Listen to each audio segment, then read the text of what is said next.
I just came out of a divorce last year, and I still feel very jaded from it. How do I move forward and heal without leading into bitterness? Well, first of all, I've been there myself. Divorces are never easy. No one gets married to feel like they're going to get divorced. They always get married to the person they feel like, at least in the moment, it's going to be their soulmate. And that's okay, right? The reason it's okay is because there are people who are out there judging people and stuff like that. And so I would be honest with you, I was one of those people. I would actually judge couples prior to my own divorce. Unfortunately, I would do that, not meaning to injure, but more like, how can they? I don't understand how this works. Like, it's supposed to be forever. You're supposed to be able to work through everything, and that's just not the case sometimes. The reality is sometimes people are toxic for each other, right? Sometimes people should have never gotten married to begin with. Now, every single session of that is a little more difficult or a little different from everybody else. Some people should have stuck it out and fought for each other a little more. Every marriage is different, right? I'm going to assume that you were wise and that you and your former spouse spent some time trying to do counseling of some kind, shape, or form. Okay? If that's the case and the marriage ended, the biggest thing that you have to do is spend the next year learning more about you. Not focused on anything about them, not focused on what they did, if they were unfaithful, if they were lying and cheating and stealing or whatever, not focused on it. They didn't pay the bills, they didn't pay the mortgage, they didn't do all this kind of stuff. You're not supposed to focus there. Instead, you're trying to focus on how can this process, how can this experience cause me to be better? What inside of me did this awaken? What awareness did I learn of something that I don't want to happen in the future? Maybe you contributed to the process by getting overly angry or easily wounded or overly defensive from time to time. Okay? Maybe you can learn to grow from that. I can tell you from my own experience, one of the first things that I did after I was divorced, before I started dating and all that kind of stuff again, is I spent time trying to get myself together. Because I flat out knew that there was something inside of me that I wasn't sure really how to pivot it, how to correct it, how to mold it. Okay? I learned by the process of discovery, I'm a bit of a workaholic. I like what I do and I enjoy what I do. The problem is to a married person, to someone else who values the quality of the time they spend with you, that can become across very hurtful. So I had to become more aware of that. So much so that my wife, Karen, today, if she tells me I've been gone too long or not around enough or whatever, I perk up and listen. And then I'm trying to make time immediately to try to correct that because I value her. I love her, right? I wouldn't have discovered that unless I went through the process of discovery. If you're not sure where you are and you're trying to avoid this bitterness thing, the biggest thing you can do is not focus on them whatsoever. Not focus on them. Don't think about the things they did wrong. Just let it go. It's not going to help you. It's not going to serve you. Instead, maybe go to journeyprinciples.com/resources and actually download the ebook, Understanding What Drives You, or the other ebook called 5 Principles for Personal Breakthrough. Both of those ebooks, I think, will give you valuable insight into who you are and what you need to do differently to get to a place where maybe you are ready. Okay, you're healed enough where you're ready to attract maybe the person you were meant to be with all along. That way you can open up your hope, open up your future, and open up your opportunities and your optimism. All right, that's a lot of O's all at one time. So those are the things that I would try. Understand you, define you, amplify you, and things will get better. Photography is my side hobby, but I'm ready to start my own business in that area. How do I start during a pandemic? I'm ready to face any new challenge it brings. This is my passion and what I want to do. Okay, this is going to be a little tricky, all right? Because I didn't start my own business this way. So I feel like I'm fibbing to you a little bit, but I'm actually telling you the truth. And here's what I would say. If your passion is currently your side hustle, all right? If your passion is currently your side hustle, meaning you're currently taking photography, you're currently doing video production, whatever that thing is, right? Because there's lots of different elements of photography specifically. What I would do first, more than anything else, is I would go start doing it for free. In general, I would do it for free. I'd make sure that I loved it. From then, I would actually also try to do my best to go maybe partner with somebody who's already been doing it for a long while. An apprenticeship, if you will. Somebody who would not later be in competition with you. Maybe your goal was to shoot live action and they currently do weddings, for example. Okay? But it's somebody who's already been in the business a little while who can teach you things about the business that you're not going to know. Right? So that's step one, work for free, do it for free, make sure it's your passion. Because some people think it's their passion until they got to do the work and do the editing, for example. Okay? So step one, Make sure this is in fact your passion. Step 2, lean into the apprenticeship side of things. Try to find somebody who can teach you things about where it is you want to go, and maybe you can volunteer for them to work with them and for them for free while you learn. Okay? So that's the groundwork. That's like the footing stage, so to speak, of a house, if you're going to build a house, okay? The next thing you're going to want to do after that, after you've been through that process, and I would let that process take anywhere from 6 months to a year, that entire first 2 pieces, okay? The next thing is you got to have a full-time gig, obviously, to support yourself, okay? This is when the real hard work kind of really begins, and here's why. Because while you're doing your full-time hustle, you're also going to have to do your side hustle and charge for it. And make sure you can actually generate personal revenue or personal income from the side hustle. Okay? What point do I drop out and I get to go do my thing full time? The point when you've at least 6 months to a year has gone by that the side hustle is outperforming the full hustle. You got me? What does that mean? That means you stay at your full-time job until you earn enough money on your side hustle to replace the income of the first-time job. Well, that sounds like a lot of work. Well, yeah.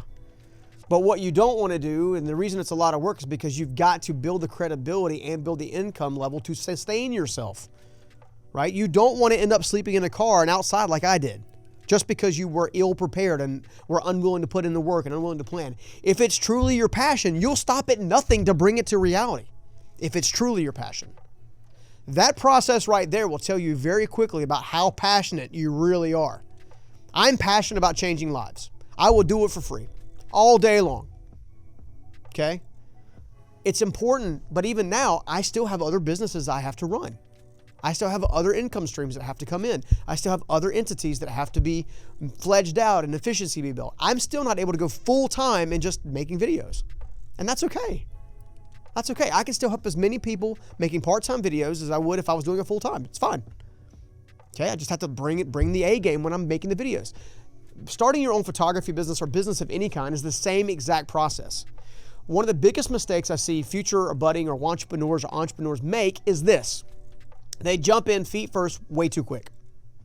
I don't recommend that, even though that was my lifestyle, right? I don't recommend that for anyone who doesn't have to face adversity in that specific way. I would much rather create a stable process. Because the reality is, based on the question that you ask right now, you are probably a year to a year and a half before you're able to move in totally into that zone. There's a ton to learn. Just operating these stupid cameras some days is like difficult. Seriously. Like trying to find the format button sometimes on a camera can be difficult, right? You got to learn the equipment. You got to learn the editing. You got to learn Photoshop, right? You've got to learn these things to be prepared. It takes time. So, should you give up on your dream of becoming a professional photographer? Absolutely not. Should you stop what you're doing right now, no matter what it is, and jump into photography? Absolutely not. What you should do is build a bridge.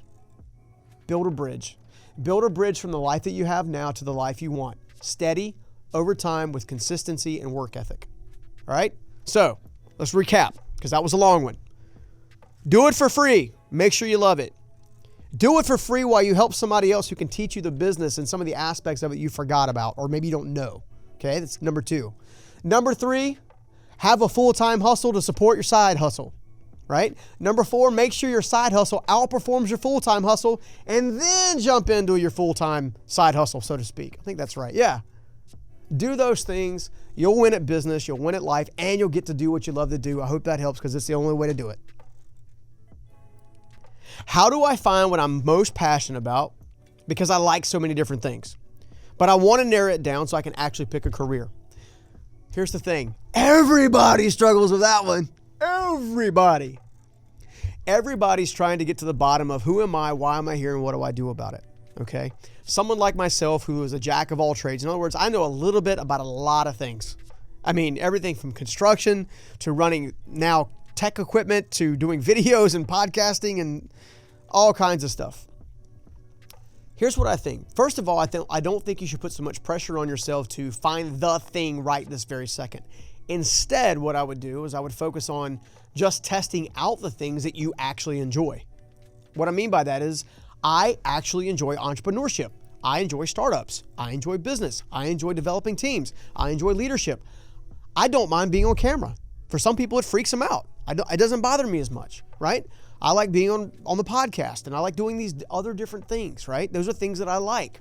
However, what I'm most passionate about is helping you change your life because someone did it for me.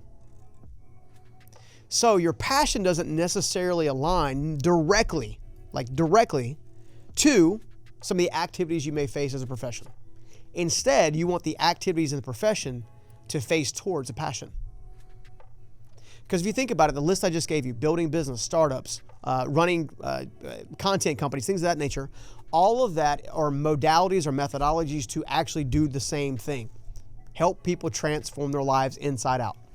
I do it at my office. I do it at my team. I do it with my kids. I try to do it with myself. So the trick is understanding your passions by nature. So let me ask you some questions.